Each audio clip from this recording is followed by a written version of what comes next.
Buenas tardes, bienvenidos a todos. Esta es una actividad, un taller que hacemos aprovechando la visita del profesor Lois Longuió, que está en el marco de un seminario que le está dictando en el Centro Franco-Argentino de Altos Estudios de la Universidad de Buenos Aires, y junto con Guión Bocará, su director, decidimos intentar hacer actividades por fuera y vincular un poco más al seminario del Centro Franco-Argentino con los equipos de investigación del Instituto Gino Germani, gracias también a la colaboración de Carolina Mera, que es la directora que conocen y que está ahí atrás. Y esta visita un poco fue impulsada por el equipo de investigación Las Nuevas Formas Políticas, que es un equipo de investigación que trabaja acá en el instituto hace varios años, y que uno de los temas principales de sus investigaciones tiene que ver con los trabajos de Longuió, justamente, que es el problema de la participación, de las nuevas formas de participación en las democracias contemporáneas. Nuestra idea de este taller es que fuera un taller de trabajo, es decir, teníamos un texto de base para que todo el mundo pudiera leer, salvo que estaba en francés, ese era el problema que teníamos, pero bueno, vamos a discutir sobre esa base. Pensamos que tres personas, que nosotros tres, que las voy a presentar, digamos algunos comentarios para lanzar el debate, pero la idea es que después la gente que está en la sala también pueda participar y que haya respuestas de parte del profesor Lois Longuió. Imaginémonos, digamos, que es una mesa redonda. No era la idea hacer una cosa, sino más bien una reunión de trabajo, y designamos algunas personas para lanzar el debate, simplemente para tener una entrada al debate. Entonces les presento al profesor Lois Longuió, para quienes todavía no lo conocieron. Es profesor del Departamento de Ciencia Política de la Universidad de la Sorbona, de París I, e investigador del Centro Europeo de Estudios Sociológicos y de Ciencia Política y del Centro de Investigaciones Políticas de la Sorbona. Publicó muchos libros y artículos sobre cuestiones de deliberación y participación ciudadana, y también colaboró en la animación de distintos dispositivos participativos y de asociaciones ciudadanas. Y es el fundador y director de la revista Participacions, que es una revista que desde 2011 justamente se enfoca en el problema de la participación del público en la democracia.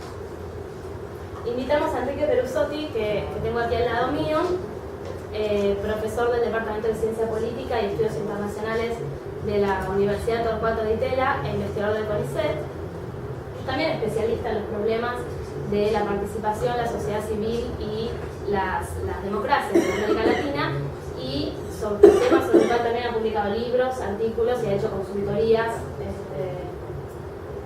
sobre estos problemas, y es un colaborador frecuente y socio de nuestro equipo de Las Nuevas Formas Políticas, y relación que queremos que vaya en la dirección de la mayor colaboración todavía, así que le agradezco mucho que esté con nosotros en este taller.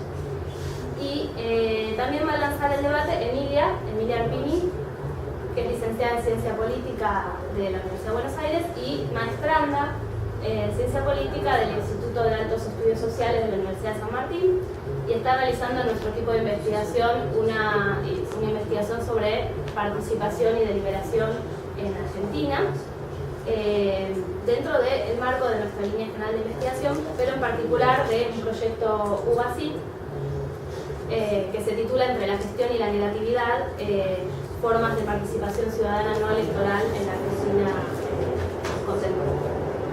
Y bueno, yo misma voy a decir tal vez el primer comentario, las primeras palabras, después le paso la palabra a los presentes.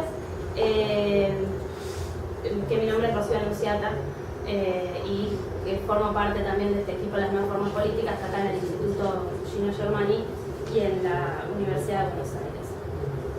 Entonces, primero, algunos comentarios, ¿no?, sobre este texto que teníamos de base para la discusión. Bueno, en primer lugar, el texto de Lois Longuió trata un problema fundamental en nuestras democracias contemporáneas, que nosotros consideramos fundamental, que es el problema de la deliberación. Sobre todo en un contexto de transformación formación general de las democracias, en el que las elecciones, los procesos electorales, de alguna manera determinan cada vez menos una orientación de un rumbo político y cada vez más la sola selección de los gobernantes. Es decir, como dice Pierro Zambalón, yo creo que, acuerdo con ese punto, las elecciones se desacralizan de alguna manera. Y entonces otorgan una legitimidad a los gobernantes que es muy importante, que es una legitimidad de establecimiento y procedimental, pero que no perdura tan fácilmente en el tiempo después de las elecciones. Entonces, con la pérdida de significación de las nociones de programa y de promesa electoral, creo que va de la mano el aumento de la importancia de la noción de escucha en las democracias contemporáneas, del lado de los gobernantes, y de deliberación del lado de la ciudadanía. Entonces, creo que la articulación que es inherente a la democracia entre deliberación y legitimidad, hoy en día se teje más fuerte que nunca. Entonces, me parece que es muy importante discutir este tema. Y en particular, el texto de Loic entra por un ángulo al problema de la deliberación, que es el de la tensión entre conflicto y consenso. ¿Es posible el conflicto en la deliberación, en las teorías y en las prácticas de la deliberación? Bueno, esa es la pregunta del texto. Entonces, algunos comentarios en el orden de lo conceptual y después algunos sobre las prácticas. En el campo de lo conceptual, creo que se puede hacer una división entre teorías de la deliberación que la conciben como un intercambio de argumentos orientados a un acuerdo racionalmente motivado. Estas por un lado, que se las ha llamado también teorías conversacionales de la deliberación.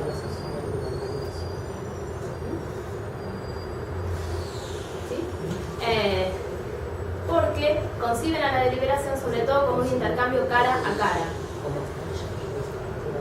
Es decir, se orientan al consenso, suponen un intercambio de argumentos racionales, desapasionados, desinteresados, sinceros, y sobre todo asumen como evidente la posibilidad del cambio de roles entre oradores y oyentes, es decir, la total igualdad de los participantes en la deliberación. Los participantes en la deliberación son oradores y oyentes sucesivamente.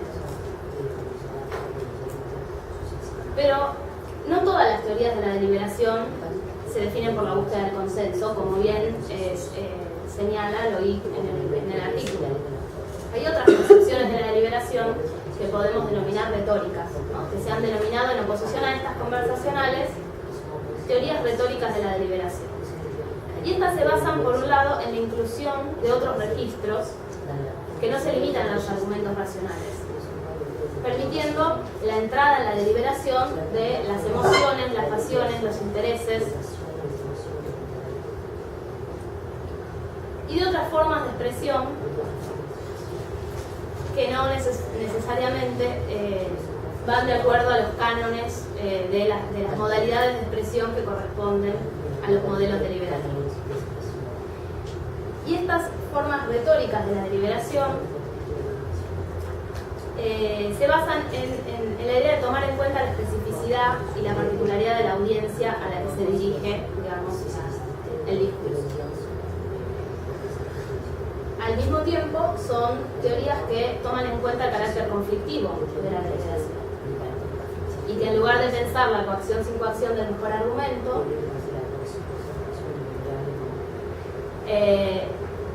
aceptan que en la deliberación haya los participantes puedan creer que sea su propio punto de vista el que gane sobre ellos y no el mejor argumento.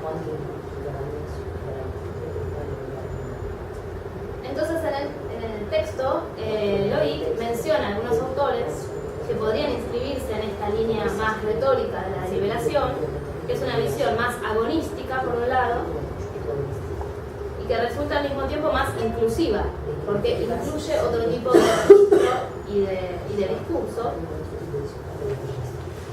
pero que tiene un correlato, quizás no necesario, pero que es que concibe como deliberativas situaciones en las que solamente unos pocos oradores pueden tomar la palabra frente a una audiencia a la cual buscan persuadir. O sea, tienen una idea de la deliberación como retórica con el modelo de la asamblea de la polis. Entonces hay como una suerte de, puede haber, no es necesaria, pero una suerte de correlación entre teorías que por un lado son consensualistas y tienen una visión igualitaria de los participantes en la deliberación, pero son excluyentes por el tipo de registro que exigen para la deliberación. Y otras teorías, por otro lado, que son agonísticas, ya que van hacia el lado del conflicto, que se preocupan menos por la distancia entre los oradores y la audiencia, pero que son más inclusivas y entonces más igualitarias en cuanto al tipo de discurso que puede ser considerado deliberativo. Entonces, a partir del texto y de esta distinción entre dos tipos de teorías, se plantea, creo, un problema importante, que es cuáles son los espacios para la deliberación en las democracias plurales. Es decir, ¿a quién corresponde deliberar? Entonces, las teorías de inspiración más habermasiana, que son las conversacionales en general, distinguía primero, muchas veces parecen pasar por alto el tema de que el propio Habermas consideraba que la deliberación ocurría en el espacio público, ¿no? En sentido amplio. Pero han inspirado muchos, paradójicamente, muchos de los dispositivos deliberativos que son trabajados en el artículo por vehículos biosos. Es decir, jurados de ciudadanos, conferencias de ciudadanos, sondeos deliberativos, que se suelen denominar también en la literatura dispositivos de mini públicos. Porque es justamente en espacios cerrados y de mini públicos creados de manera artificial que las condiciones para una buena deliberación parecen poder cumplirse. La información completa, la posibilidad de discutir en pequeños talleres, la posibilidad de discutir con expertos y particularmente un aspecto que es importante en el texto de Loïc, la representatividad de los actores que forman parte de esos foros a partir de una selección por muestreo.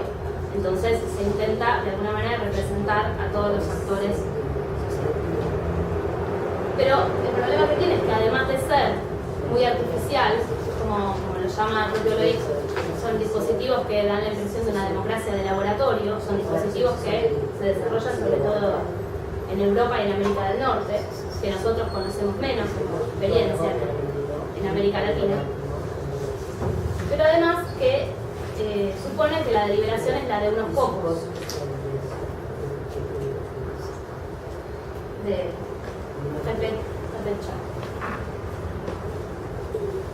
Entonces las teorías conversacionales de la deliberación también pueden recibir esta crítica, que tiene que ver con que la deliberación solo puede darse en espacios reducidos y cerrados, como el Parlamento, por ejemplo, algunos comités de expertos, o estos dispositivos participativos de ciudadanos comunes que se conciben como mini públicos. Pero abandona, como dijo Simon Chambers, la democracia de masas. O sea, la deliberación es la de grupos pequeños, pero no se preocupa por la deliberación en la democracia en el gran público, ¿no? O como también dice Jacques Girard, con esta idea de la deliberación mediatizada, o sea, de pensar la deliberación en los medios de comunicación contemporáneos. Y Bernard Manin creo que se ubica dentro de estos autores que intentan pensar a la deliberación en base a la idea de las asambleas de la política. Entonces tiene una idea de la deliberación en la que, por más que sean unos pocos oradores los que exponen los argumentos, toda la asamblea es la que delibera, digamos. Es la asamblea en su conjunto la que está deliberando. Hay deliberación para Manam mientras estos argumentos expuestos por pocos oradores presenten puntos de vista a favor y en contra de determinada cuestión. Y es lo que él llama los debates contradictorios, que incluso propone institucionalizar, porque a partir de estudios de psicología social dice que no se da espontáneamente en la sociedad la exposición de argumentos a favor y en contra de determinada cuestión. Entonces, la primera pregunta para Loic tiene que ver con este tema. ¿Cómo piensa este problema de concebir una deliberación de todos los ciudadanos a riesgo de aceptar como contrapartida que no todos tomen la palabra? ¿Resuelve este problema la idea de representación deliberativa que hay en algunos trabajos? Que es la de que mientras existan todos los puntos de vista planteados, se puede considerar que es una deliberación de todos, o sea, que haya representantes en la deliberación de distintos puntos de vista.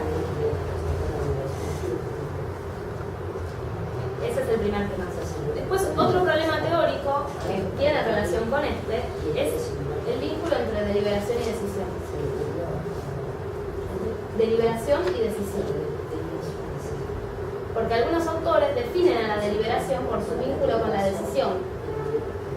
Deliberar es discutir en vistas de una decisión. Por ejemplo, John Elster o Manam, el propio Manam. Entonces, el sujeto que delibera coincide con el sujeto que decide.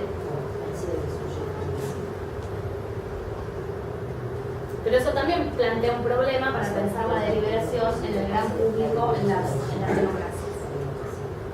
Porque habría dos opciones en ese caso. O bien, la deliberación solo es posible en pequeños grupos que tienen la potestad de decidir sobre algo, de decidir,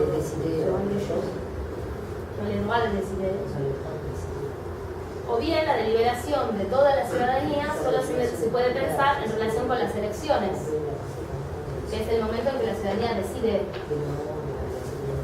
o algún tipo de consulta popular vinculante o referéndum.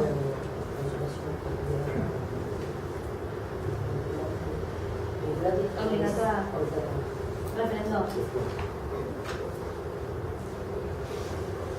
Entonces, la segunda pregunta tiene que ver con esto. Piensa,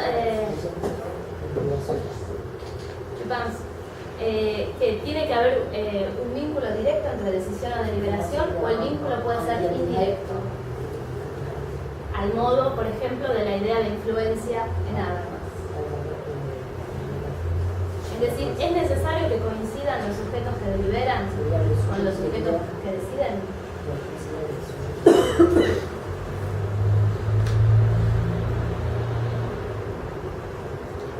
Entonces, volviendo al tema del conflicto y del consenso, que es el que estructura un poco el texto, la postura que yo comparto, que tiene Loic en su artículo, es que de alguna manera son solo las teorías que reconocen la existencia del conflicto en la deliberación las que pueden ser consideradas a la altura de nuestras democracias, ¿no?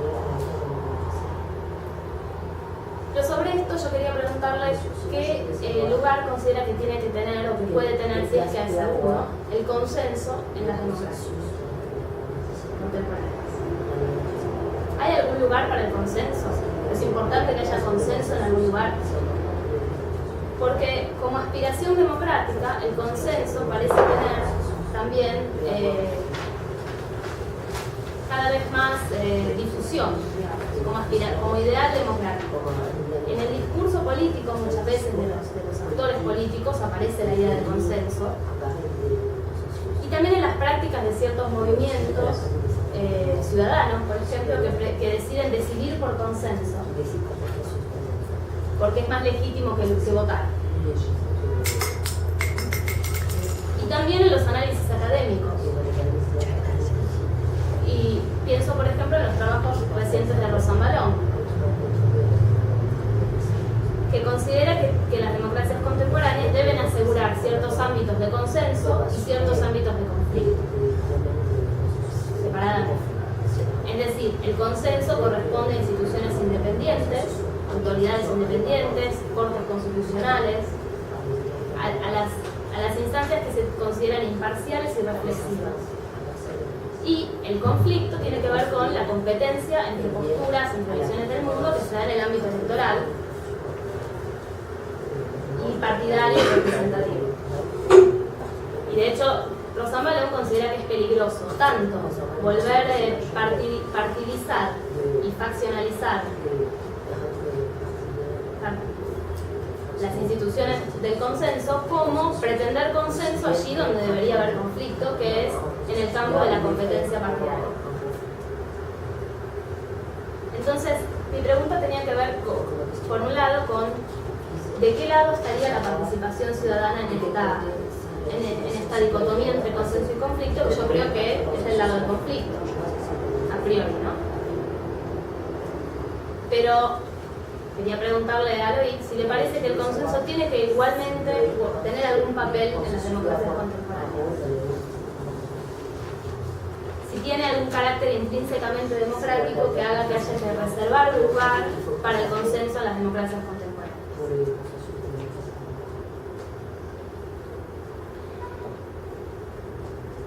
Otro problema, y trato de ir rápido, tiene que ver con el que el lugar que se le da al consenso en las democracias contemporáneas es tanto en el consenso como objetivo de un debate, como el consenso justamente como toma de decisiones.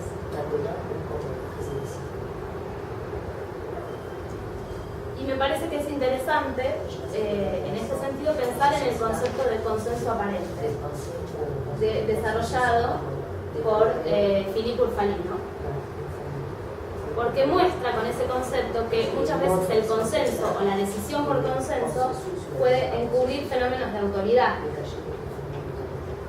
y de desigualdad en el momento de la decisión, no solo del debate, porque el debate puede ser muy amplio y abierto, pero en el momento de la decisión se pueden revelar fenómenos de autoridad.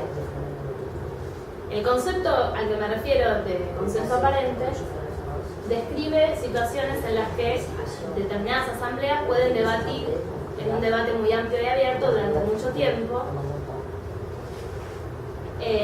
hasta un momento dado en el que uno de los participantes hace una propuesta de síntesis de lo que se estuvo discutiendo, y si no hay ninguna oposición a esa síntesis, esa misma síntesis vale como decisión. Es decir, bueno, más o menos quedamos en esto, y si nadie habla, esa es la decisión. Eso es lo que se llama a veces decidir por consenso.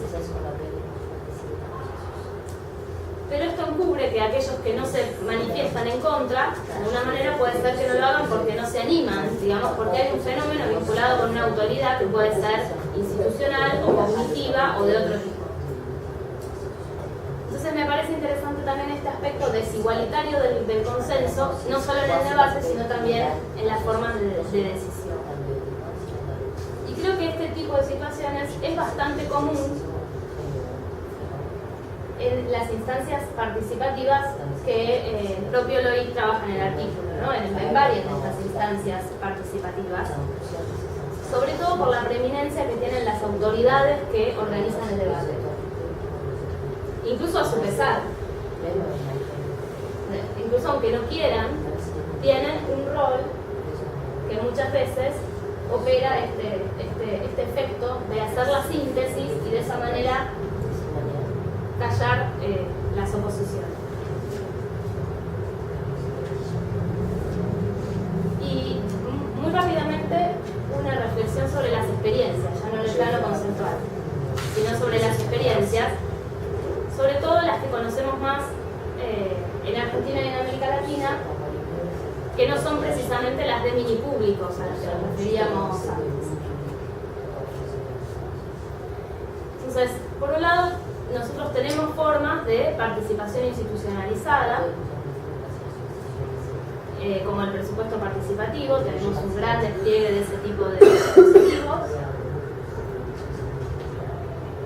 sobre todo a nivel local y orientados a tratar los problemas de los barrios. Y leyendo el texto, atravesado por la pregunta entre conflicto y consenso, después de haber observado experiencias, por ejemplo, del presupuesto participativo, me surgía la idea de si uno no puede pensar que existe también un consenso no deliberativo en estas instancias.